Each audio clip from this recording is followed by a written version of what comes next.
Welcome, everybody, to Discussing Depression with Casey Moran. I am Casey Moran. Got a very special episode. Somebody that we've been trying to have on this show for a while, and it's one of those things where I record from Simi Valley in studio, and I don't have travel equipment yet. So every time that one of my comedian friends from Los Angeles wants to do the show, I have to be like, okay, well, it needs to work in the schedule in terms of not having, traffic or all that. And I want it to just have enough time to get a good conversation going. And so months and months went by till I finally got this guest. So I'm really excited. He's a comedian from Detroit, Michigan. He's done Mark Maron's podcast, WTF, among many other things. And he's one of my best friends in comedy. So please welcome to Discussing Depression, Mike Bobbitt. You make it sound like I wasn't prepared to. I sat in traffic for an hour and a half today. You sure did. I would have come out at any time. You don't know how much you, Casey. No, that's what I said. I said it's my fault. But the main thing is I love you so much that I didn't want to put you in any in any weird, because some people were like, "Oh, can you do it in LA?" And I was like, "I just need the equipment. I don't want to do it on anybody else's." This is it's not a competition, but did Ryan Buds come to our place? Yes, he did. But, Ryan is, just Ryan a little Buds, bit, fair enough. More flexible. Buds he's also has the travel equipment and a bunch of things that you can do trivia all over. He has enough setups to do trivia in 10 places. Yeah. I love Ryan Buds. Yeah. And he's supposed to do this too. I figured because you always tell me that he gives me shout-outs on shows that I need to give him a shout-out to. Yeah, it's perfect. And Ryan's a great stand-up from Chicago and just a good guy. Every time I see like someone hosting a thing, like a talk show or a game show, I'm always like that should just be Ryan. Like Ryan should be like the most famous person we know. If Chris Hardwick can get back to hosting after doing Singled Out, taking 15 years from hosting and doing At Midnight, why can't Ryan Buds have a show like that? Because he's such a good host. And he's so like naturally funny and people person funny. I had him on a show the other night, and the host didn't know his name because I put him on last. I put it last second, but I told him who his name was, and he paused on his name. So Ryan goes, "That's okay, I didn't know your name either." And then at the end, he's like, "Yeah, give it up for this guy." And and it's like Kyle Clark. Everybody was laughing. Yeah. I guess I'll give a background. Well, the other thing is you made it clear, because I could do, through this great setup that Jay has for this studio, I can do any interview through the phone. Just hook up this cord, easy. The problem with this podcast is it's not just like a comedy podcast. It's about a subject that's near and dear to my heart. It's serious, and I think like you told me, you need offered to be in studio. Yeah, you offered to do this over the phone, and I thought, because this is such a personal topic, and I think such a good service that you provide too. Thank you. That I felt we would have much more of a genuine conversation if we were in the same room, where I know the way my defense mechanisms work, as they already have in the first, 3.5 minutes of this, is that I'm going to deflect. Sure. And that's a conversation, though. And I'm going to make jokes, and I would definitely be more apt to do that in the comfort zone of my home. Right. And it's going to sound more natural.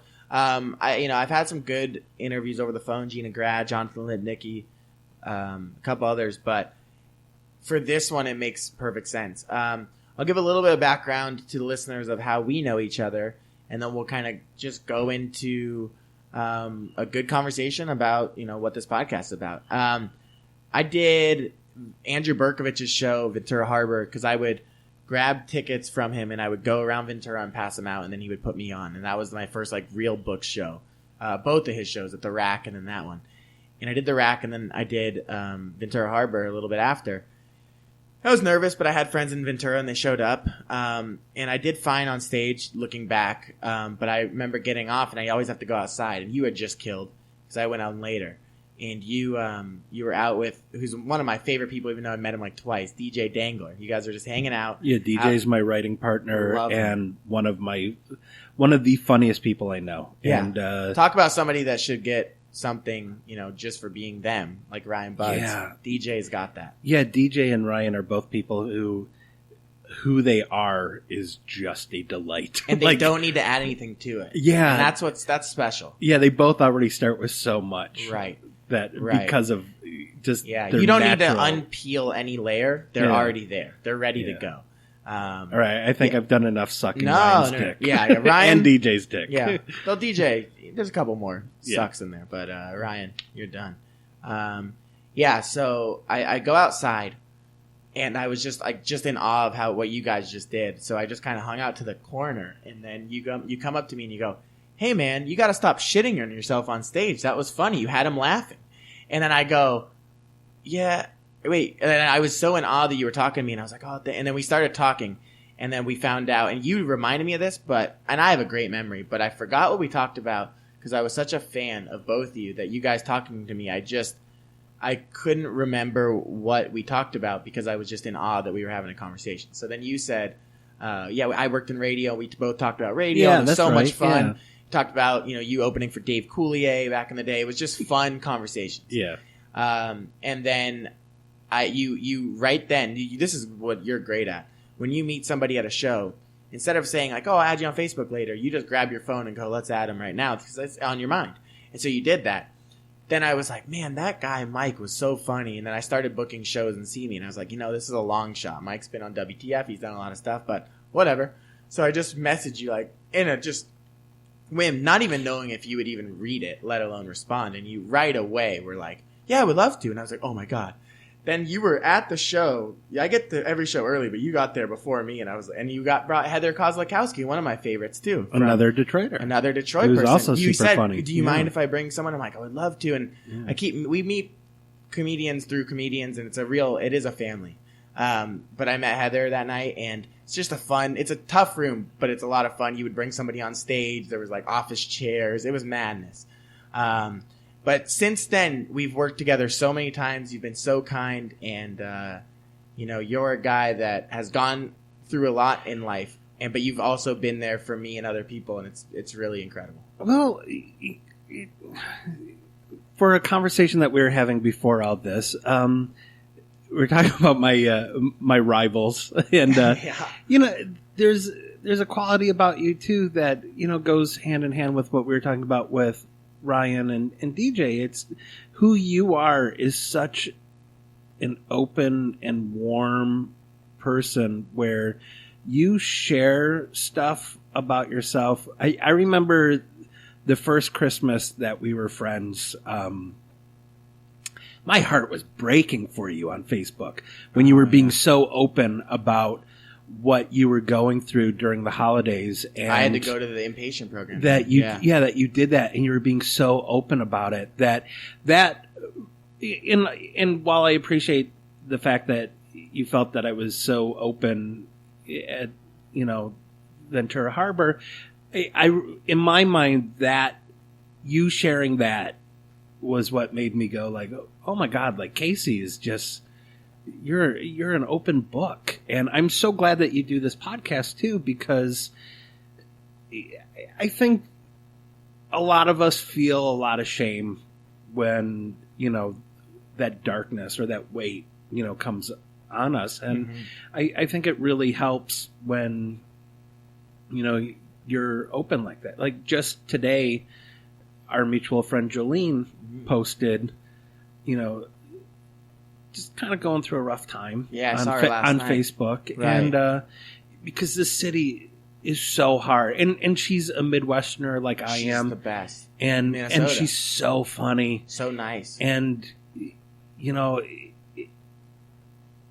the city is like so hard, and this career is so hard. And following this dream is just so difficult. And it's supposed to be, because if it wasn't, more people would try it. And more people would think that they can succeed based on what other people did, not knowing how much the other person has gone through. Right. And I always want to champion people that are so open and vulnerable about, feeling insecure or feeling dark. Right. And I think at this point, it only helps to be honest. And I've got some shit from people, not a lot, but some.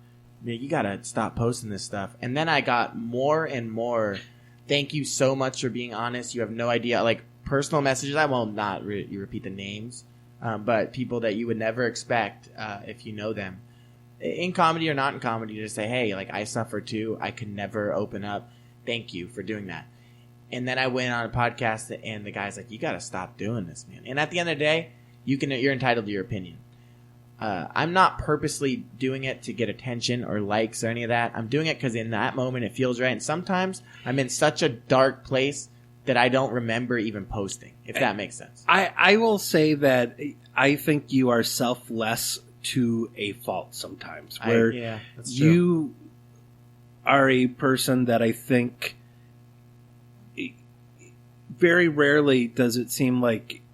I can't think of one time in the couple of years that I've known you that you've ever put yourself before everyone else, which is just so crazy to me. And to be totally honest with you, it scares me sometimes too, because this is a season that we're coming to right now. We're recording this November 30th, and holidays are brutal and for everyone. It's a stressful time of year, man. It really is. And it's supposed to be about togetherness, but it's something about the holidays. As much as I love Christmas music and movies, and presents for people getting there's a real darkness that comes over my mind during the holidays, which is weird. I notice with myself that I go through really drastic highs and lows, and I think because the holidays are so festive that any bit of joy that I feel, I know that there's going to be an equal amount of sadness too, and particularly being a transplant right now where my parents are 2,000 miles away and my parents are older, right? And I worry every single time that they call that, especially if it's my mom's cell phone, just because they're so much older that I feel like they're only going to use the cell phone if they're in the hospital emergency rooms, and it's going to be my mom saying, hey, your dad's dead, or it's going to be my dad saying, which would be unlikely because I don't think my dad would be able to figure out. I don't know for sure that my dad would know how to call me. With cell phones, I know. I feel like the only way I'll when my mom eventually dies, I feel like the only way I'll know is because she hasn't played Scrabble with me on Facebook for a while, and it's so sad. But I just have that feeling of dread. Yeah, and it's kind of a new thing for me, and and I'm going to. I think it's important to be really open on this. And when I got divorced, my ex-wife said, because it was my choice to get divorced, my ex-wife said, hey, if you don't want me part of your life anymore, then I reserve the right to not be part of your act or your act anymore. And this isn't about, that's interesting. her or, and I, and I've held true to that, quite a bit. And I feel like for whatever reason, post divorce, I've been feeling just like dread around the corner at all times, and I grew up Catholic, and me too. I just being a guy who got divorced just beat me up like so much, where I couldn't even figure it out because I wasn't, like, if you look at the Catholic Church as an institution, there are so many people involved with the church who've done far worse things than get divorced. So that's I'm a whole other podcast. I mean, so I'm like, wow, I feel all this guilt because I didn't do something that 50% of the people who try to do it can't do. You're just another statistic, and in terms of what you went through is almost now, unfortunately, more common than a successful marriage, whatever that definition is. Right. So, I mean,